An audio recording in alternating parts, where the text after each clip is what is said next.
Berikutnya masih informasi dari Transjakarta. Seorang gadis melabrak seorang pria yang kedapatan melakukan aksi pelecehan. Tadi megang-megang celana saya ngapain? Dikutip dari pemilik akun Instagram @akuzara, video sudah ditonton lebih dari 1 juta penonton. Seorang gadis melabrak seorang pria yang diduga melakukan aksi pelecehan seksual. Peristiwa ini terjadi di rute 1A Balai Kota, Pantai Maju dari halte Monas. Gadis ini duduk bersama pria Parubaya dan pria tersebut tangannya diduga melakukan pelecehan seksual. Begitu dilabrak, pria tersebut tetap membantah dan melarikan diri dari bus Transjakarta. Megang-megang paha, Bu. Orang lagi tidur. Diduga terpeleset, penumpang terjatuh dari KMP Poter Koneng Rabu pagi. Kesiapsiagaan ABK dan petugas tambat kapal membuat penumpang wanita asal Semarang, Jawa Tengah tersebut berhasil diselamatkan. Kamera pengawas merekam detik-detik saat penumpang KMP Potre Koneng terjatuh ke laut. Korban diduga kehilangan keseimbangan sehingga terpleset dan tercebur ke laut. Saat kejadian, KMP Putre Koneng hendak sandar di dermaga MP3 Pelabuhan Gilimanuk, Jembrana, Bali. ABK kapal pun segera melempar pelampung ke arah korban. 2 orang petugas tali tambat dengan sigap berenang menyelamatkan korban. Pada salah satu kapal ada seorang penumpang yang karena dalam kondisi yang kurang seimbang sehingga dia saat ini korban sementara penumpang dan jajaran tersebut masih dalam proses perawatan medis dan kondisinya masih tetap stabil. Namun demikian masih tetap dilakukan pengawasan. Saat ini korban dirawat di Puskesmas 2 Melaya, Bali. Polres Jembrana menghimbau masyarakat, terutama pengguna jasa penyeberangan untuk selalu berhati-hati. Dari Jembrana, Bali, Inyoman Sudike, Ainus melaporkan. Informasi berikutnya pemirsa, polisi menangkap 2 preman yang melakukan pemalakan dan penganiayaan kepada pedagang kaki lima di Banjarkanal Timur, Jakarta Timur. Mengaku sebagai penguasa dan mengancam dengan senjata tajam, pelaku meminta uang setoran Rp250.000.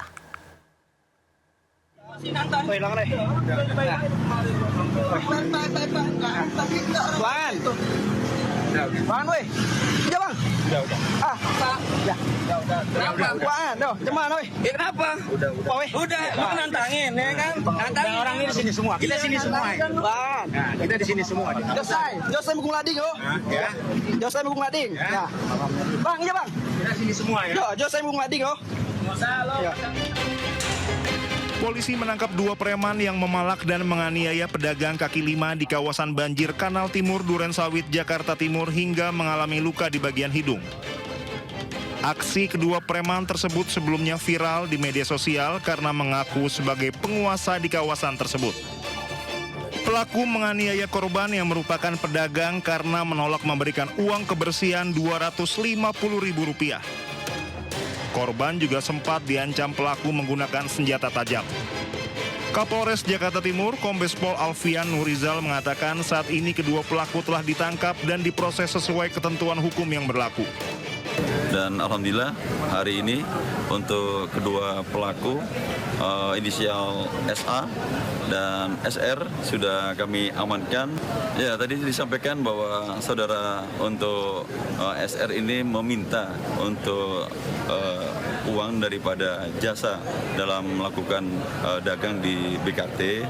Namun dari korban meminta untuk tanda bukti atau aturan, sehingga yang bersangkutan tidak terima. Akhirnya ada sekelip paham, terjadilah di mana untuk SA melakukan tindakan kekerasan. Pelaku berinisial SH 52 tahun warga Kecamatan Durensawit berperan meminta uang kebersihan kepada korban dengan disertai ancaman senjata tajam jenis pisau. Sementara pelaku lainnya, SA 36 tahun seorang tukang parkir, melakukan kekerasan fisik dengan cara menyundul korban hingga menyebabkan luka pada hidung korban. Dari Jakarta, Rio Manik, iNews melaporkan. Pemirsa, 5 orang menjadi tersangka pengeroyokan seorang pemuda hingga tewas di Subang. Pengeroyokan terjadi karena korban menyalip para pelaku saat berkendara motor dan memberikan jari tengah.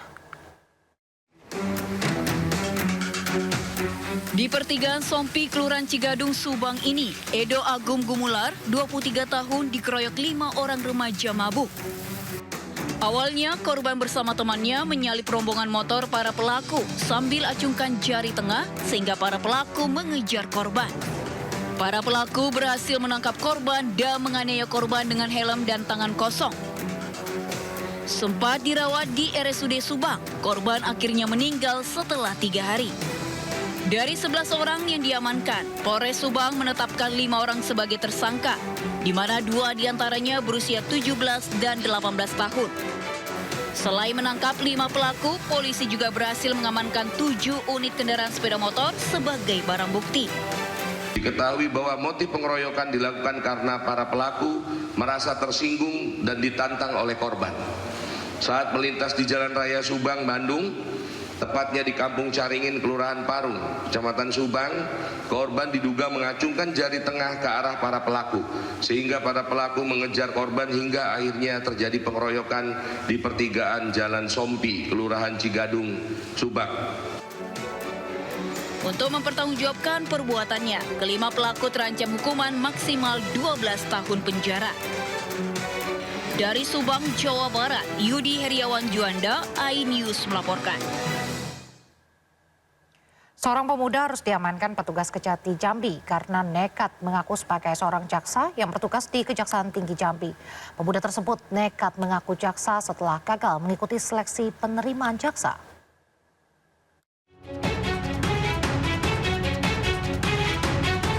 Pemuda 22 tahun asal Kabupaten Sarolangun ini hanya bisa pasrah saat digelandang petugas Kejaksaan Tinggi Jambi karena nekat mengaku sebagai seorang jaksa gadungan. Ia diamankan di sebuah indekos di Kecamatan Telana Ipura, Kota Jambi setelah tim intelijen melakukan penyelidikan atas informasi dari masyarakat. Selain mengamankan jaksa gadungan, petugas juga mengamankan seragam dinas yang sengaja dibuat pelaku di tempat penjahit pakaian. Setelah diamankan, pelaku diserahkan kepada pihak kepolisian Polresta Jambi untuk pemeriksaan lebih lanjut. Jaksa gadungan ini diamankan saat melakukan transaksi rental mobil yang menggunakan identitas sebagai jaksa yang baru bertugas di Kejati Jambi. Dari hasil pemeriksaan, pelaku sebelumnya pernah mengikuti tes penerimaan jaksa, namun pelaku tidak lulus. Motivasinya bahwa pertama dia pernah mengikuti tes kejaksaan. Tes kejaksaan sekitar setahun yang lalu mengganti identitasnya sebagai jaksa. Dan setelah memberitahukan kepada keluarganya bahwa dia sebagai jaksa. Dengan terbongkarnya kasus ini, pihak Kejati Jambi menghimbau masyarakat untuk tetap berhati-hati terhadap orang yang mengaku sebagai jaksa untuk menghindari tindak kriminal yang mungkin terjadi.